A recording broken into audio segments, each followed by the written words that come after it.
Bonjour tout le monde, bienvenue à ce nouvel épisode de Du Neuf et des Retours en ce 16 septembre 2023. La semaine passée, dans le podcast, j'ai fait un retour sur mon été ludique, un peu comment ça se passe l'été à la boutique.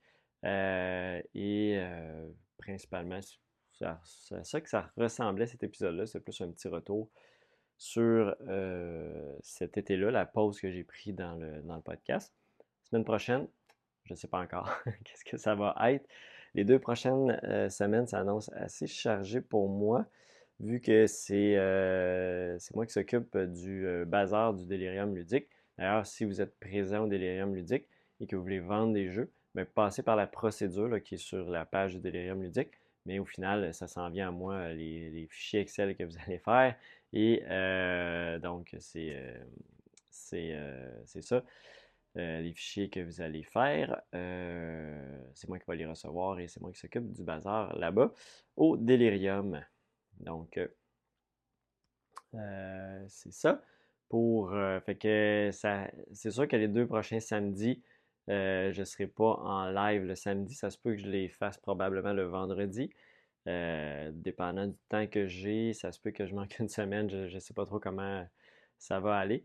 Bonjour Chantal. Fait que c'est un peu ça. On va voir ça. Hier aussi, on a fait un premier draft à la boutique de l'Orcana à 6 personnes. C'est avec la quantité que j'avais de stock, hein, j'en avais pas tant que ça. Je n'avais gardé une boîte là, pour faire un petit draft avec des clients. C'était vraiment très très cool comme petite soirée. Très sympathique. Il se draft bien quand même. Ça, c'est juste un premier set. Il n'y a pas nécessairement beaucoup d'effets dans leur cana différents, mais je trouvais quand même qu'il y avait des synergies à faire avec ce qu'on pouvait drafter. Fait que ça, c'était très très cool. Fait que j'ai bien bien apprécié. C'est sûr qu'on va en refaire d'autres. Éventuellement, j'aimerais peut-être faire aussi des drafts Magic, mais ça s'adresse plus aux joueurs Magic, mais peut-être qu'il y en a qui écoutent en ce moment aussi, fait que j'aimerais peut-être ça aussi en faire. J'en ai déjà parlé à des clients là, qui sont plus du côté des cartes. Fait que à suivre, dépendant de mon temps aussi. Mais des drafts Lorcana, c'est sûr que je vais en refaire. Peut-être à plus de personnes aussi, peut-être deux tables. On verra à ce moment-là quand et combien de produits on va recevoir dans les prochaines vagues pour le deuxième set qui est Floodborne qui s'en vient aussi en novembre. Fait que c'est ça pour l'Orcana.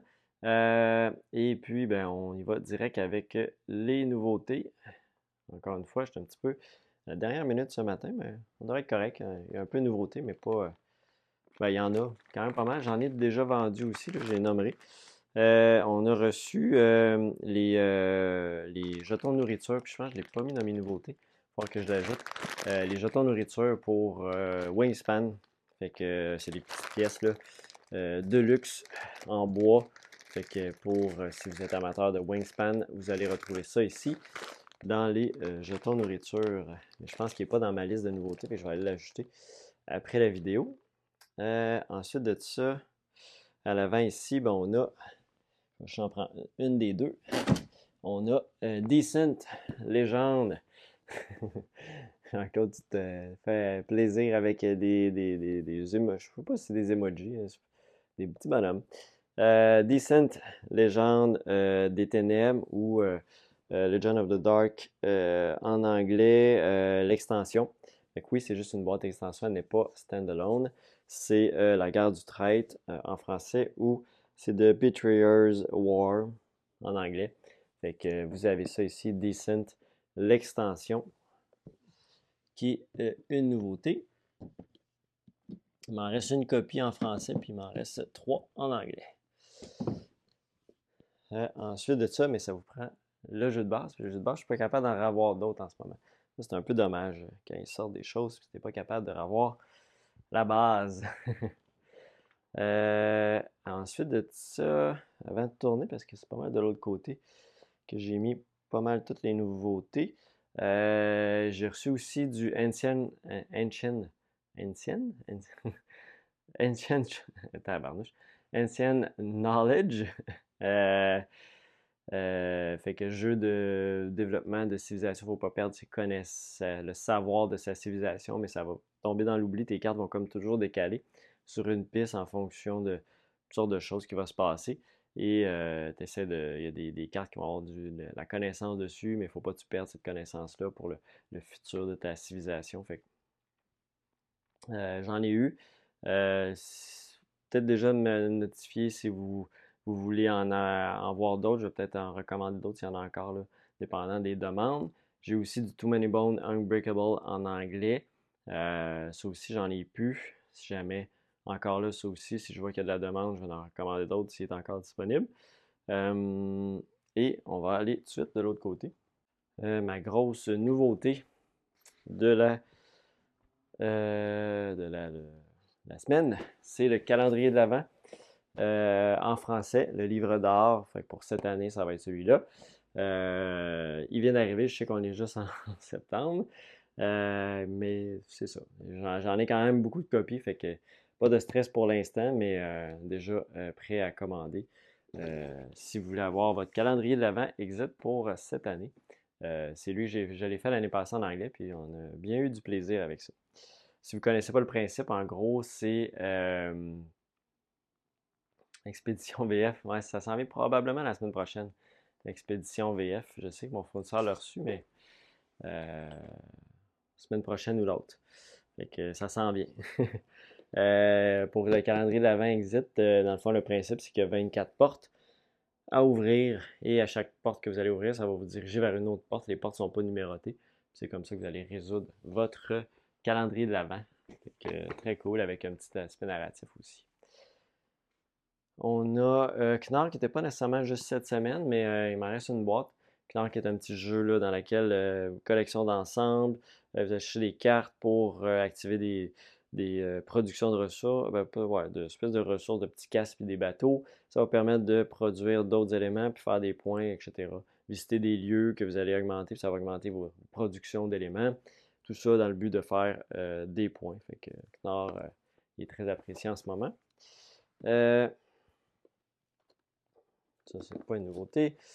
Euh, Potage sauvage, qui est un petit jeu de pli. Euh, Tu me dis, Frédéric, les decks de démarrage sont tous pareils, mais ils viennent avec un booster de cartes aléatoires. Oups, j'essaie de voir. Ouais, je sais pas si ça a rapport. Dans l'Arcana, euh, j'essaie de voir. Ok, dans l'Arcana, si plusieurs personnes achètent le même set de cartes, est-ce qu'ils ont toutes les mêmes cartes? Les decks de départ sont tous effectivement pareils, mais après ça, comme dit Frédéric, là, on peut les modifier avec des boosters. En ce moment, j'ai plus de produits, mais éventuellement, c'est un peu le méthode du jeu, c'est de faire tes propres decks, de construire, d'aller chercher des cartes qui vont bien ensemble. C'est le concept des cartes à collectionner. Des euh, TCG, Trading Card Game, ou CCG, Collectible Card Game. C'est le principe, fait que c'est ça. Potage sauvage, qui est... Ah, Knorr, c'est une course, bon. Euh, un jeu de pli qui ne s'arrête pas à 10, fait que c'est un petit jeu de pli dans lequel on va rajouter des ingrédients dans la soupe, mais qui ne s'arrête qu'à 10, puis on va comme modifier tout ça. Le but étant de s'en tirer le mieux possible avec potage sauvage. Avec un petit jeu de pli un petit peu différent et des cartes négatives positives. On a un nouveau Exit Junior pour Kids, la jungle aux énigmes, dès 5 ans. Et la particularité de ce Exit-là, c'est qu'il est rejouable à l'infini. C'est-à-dire qu'il va pouvoir se prêter, rejouer par d'autres enfants. Donc, on ne détruit rien dans le Exit, la jungle aux énigmes pour les enfants. C'est une petite particularité pour celui-là. On a aussi Boop. Boop. C'est la version et Spoopy. C'est c'est un petit jeu abstrait pour deux joueurs dans lequel on va tenter de faire une ligne de, je pense que c'est trois gros chats. Je l'ai déjà joué, mais ouais, trois gros chats pour gagner. Et comment ça se passe? Ben, on va, à chaque fois qu'on pose un chat, tout ce qui est à côté, qui est plus petit, va se déplacer d'une case. On peut même faire tomber d'autres chatons de la boîte. Et il y a l'air d'avoir. Peux-tu jouer jusqu'à 4? Non. Deux joueurs, mais il y a d'autres. Ah, ok, non, c'est les petits puis les gros. C'est bon. Je viens de catcher. Et puis, c'est comme la version Halloween. Et c'est ça. Fait que, grosso modo, le but est, quand on enligne trois de nos petits chats ensemble, à chaque fois qu'on pose des petits chats, ça les déplace aussi, sauf s'ils sont coincés par un autre chat, etc. Quand on enligne trois de nos chats, nos petits chats ensemble, ça devient, on peut le transformer en gros chat. Et c'est comme ça qu'on va réussir à faire notre jeu et réussir à aligner trois de gros chats ensemble. Fait que c'est Boop, version Halloween. On a aussi reçu Haute. Haute, Chronique d'Empire et d'Exil. Donc, c'est la version française de Haute. Je sais qu'ils ont les cartes correctives sont à l'intérieur, fait qu'ils ont corrigé ce qui était pas défectueux, mais des erreurs d'impression. Pas d'impression, mais de règles dans la version anglaise. C'est un jeu dans lequel vous allez apprendre en jouant. Donc, c'est un jeu qui se développe très immersif. Les joueurs vont créer un peu leur propre histoire. Ils sont tous liés entre elles. C'est une espèce de campagne. Fait que c'est ce genre de jeu-là que vous allez retrouver avec Oath, qui est, je pense que c'est aussi Cole Wehrle, qui est l'auteur de Root. Donc c'est Oath en version française. Ensuite de ça, on a petit jeu de train ici, 30 à 60 minutes avec Wabash Cannonball de Rio Grande Game. C'est 3 à 6 joueurs et 30 à 60 minutes. C'est un jeu économique de train, plus rapide, plus condensé. On va développer les chemins de fer, on va aller acheter des actions. On va, principalement, on va développer les différentes compagnies, tenter de faire le plus d'argent. Haute, ouais, il y a des bons retours sur Haute. C'est pas pour tout le monde. Il faut aimer cet aspect-là un peu narratif, créer d'histoire, mais ceux qui l'aiment beaucoup généralement Haute. On débordera un petit peu, c'est pas très grave. J'ai deux nouveaux exits en français. Donc, Fortune, Bandit de Fortune City. Et on a le retour à la cabane abandonnée. Donc, c'est un confirmé et un confirmé. Donc, deux confirmés pour Exit qui s'ajoutent à la collection. On a également Two Room and a Boom bleu. Donc, c'est des nouveaux personnages. C'est un jeu de rôle caché dans lequel le président est à la cible. Il ne faut pas que le poseur de bombe se retrouve avec le président. On va se déplacer en deux pièces et chacun va avoir des rôles. Fait que c'est un petit peu comme ça que ça va jouer. Il y en a qui vont tenter de faire exploser, d'autres qui vont tenter de protéger le président. Fait que c'est Two Room and a Boom. C'est 6 à 30 personnes, 7 à 20 minutes. Fait que c'est un petit jeu pour des petites boîtes pour des grands groupes. On a Orion Duel, qui est un jeu abstrait à deux joueurs dans laquelle vous allez tenter, dans le fond, de connecter vos galaxies, des galaxies ensemble avec vos couleurs de tuiles ou de connecter les tuiles de l'autre joueur avec des trous noirs. Trois trous noirs, je ne me trompe pas.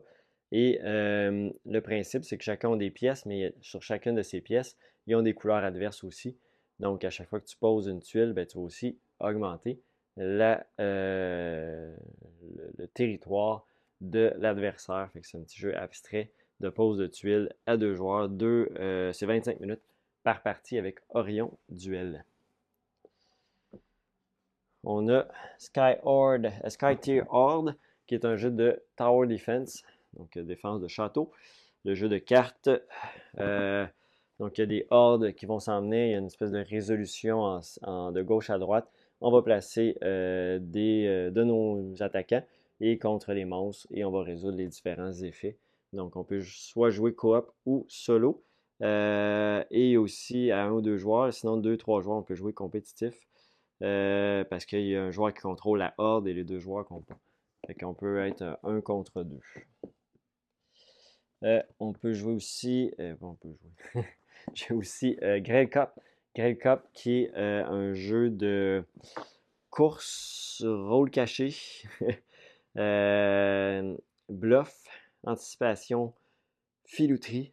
Dans le fond, on va choisir des personnages, on va avancer ces personnages-là, on va les faire déplacer sur le plateau et il faut être le plus rapide, le plus rusé pour gagner. Donc, c'est dépendant quel personnage on va obtenir pour remporter la course, c'est ce qui va nous faire gagner. De mémoire, on change un peu de rôle à chaque tour de jeu, là, si je ne me trompe pas. Fait que c'est. Il est anglais-français, donc il est multilingue. Je vais changer ça. Je pense que je l'ai juste mis en français sur le site, mais je viens de voir qu'il est multilingue pour Grail Cup. On a également Alien. Alien, encore une jolie journée de soleil, un jeu de survie coopératif. Dans laquelle, dans le fond, vous allez avoir, peut avoir un aspect campagne, mais principalement, on va tenter de survivre dans une espèce de vaisseau. Ouais, c'est marines coloniaux, une espèce de base, quelque chose, donc on tente de survivre dans cette base-là. Puis il y a un petit mode de campagne aussi que vous allez retrouver dans Alien. Après ça, j'ai aussi Souviens-toi. Souviens-toi, c'est un jeu de pose de tuiles dans lequel il va y avoir des tuiles qui vont être posées sur les plateaux des autres joueurs, mais toi aussi, il faut que ça vient un peu changer ta carte également. Donc, c'est comme un. Je ne sais pas trop comment l'expliquer, mais ce qui va être fait sur une partie va aussi affecter les autres joueurs. Et celui qui va se souvenir le mieux des voyages, c'est ce que la thématique dit, va remporter la partie. Fait que c'est un jeu dans ce style-là, un peu difficile à expliquer en 3 minutes, en 1 minute, mais pose de tuiles, mais qui a des impacts sur le jeu des autres joueurs. J'ai Black Orchestra aussi, version française de Black Orchestra, qui est un jeu coopératif dans un monde, on est en 1936, l'Allemagne est sous l'emprise de Hitler, puis on est dans on veut, j'ai un blanc, pourquoi il ne parle pas? C'est la Wehrmacht, je me trompe pas, mais non, je pense pas, c'est pas ça. C'est un autre terme, puis là j'ai oublié. Mais bon, on tente de déjouer Hitler puis réussir à l'éliminer. On est en 1936, donc on veut s'en débarrasser parce qu'on voit ce qui s'en vient, puis on voit que c'est pas très jojo ce qu'il fait. Et on va tenter d'échapper aussi à la Gestapo. Donc on est inspiré d'événements réels, on va vraiment avoir toute une séquence de jeu, on va se déplacer à différents endroits, on va être des. Ah ouais, c'est la Wehrmacht, c'est ça. On va être des conspirateurs. Et que c'est comme ça qu'on va tenter de réussir les scénarios. C'est des jets de dés souvent pour réussir les différents éléments de jeu. Fait que c'est Black Orchestra, jeu coopératif. J'ai aussi Almost Innocent. Donc, Almost Innocent, c'est un jeu de déduction coopératif. Donc, chaque joueur va avoir quelque chose à résoudre, mais c'est le joueur à sa droite qui va avoir les informations. Et, ou les autres joueurs, non, c'est le joueur à sa droite qui va avoir les informations. Et c'est coopératif pour résoudre toutes les enquêtes en même temps, mais à chaque fois qu'on pose une question, tout le monde va devoir faire aussi cette action-là. Il faut être judicieux dans les choix qu'on va faire pour résoudre l'enquête. Fait que c'est Almost Innocent en français. Et sinon, du côté des retours en stock, on a aussi Bahamas. Bahamas, braquage de haut vol. Puis en plus l'extension trou d'air à l'intérieur, qui est un jeu dans lequel vous lancez les dés, choisissez votre action.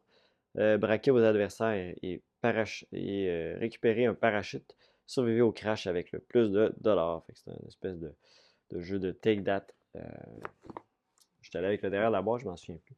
Exactement, je ne l'ai pas regardé, retour en stock. Everdale, en français, c'est aussi de retour en stock. Pas trop besoin d'explication pour Everdale. On a aussi quelques copies de Earth en anglais qui est de retour en stock aussi. Fait que ça, si vous n'avez pas encore mis la main là-dessus, c'est en anglais pour l'instant pour le retour en stock. Et finalement, on a encore une fois, à chaque fois, ça part tout le temps, des Voidfall en français. Pas mal la dernière fois, je vais en avoir pour l'instant. Fait que c'est de retour en stock aussi pour Voidfall pour une troisième semaine. Voilà. Je conclus là-dessus. Merci beaucoup d'avoir été là encore une fois. Et on se revoit peut-être la semaine prochaine ou dans l'autre. En tout cas, on va voir, dépendant du Delirium. Peut-être qu'on va se croiser aussi au Delirium ludique si vous êtes là. Fait que vous viendrez me dire un petit bonjour. Et sur ce, bonne fin de semaine et merci encore. Bye bye.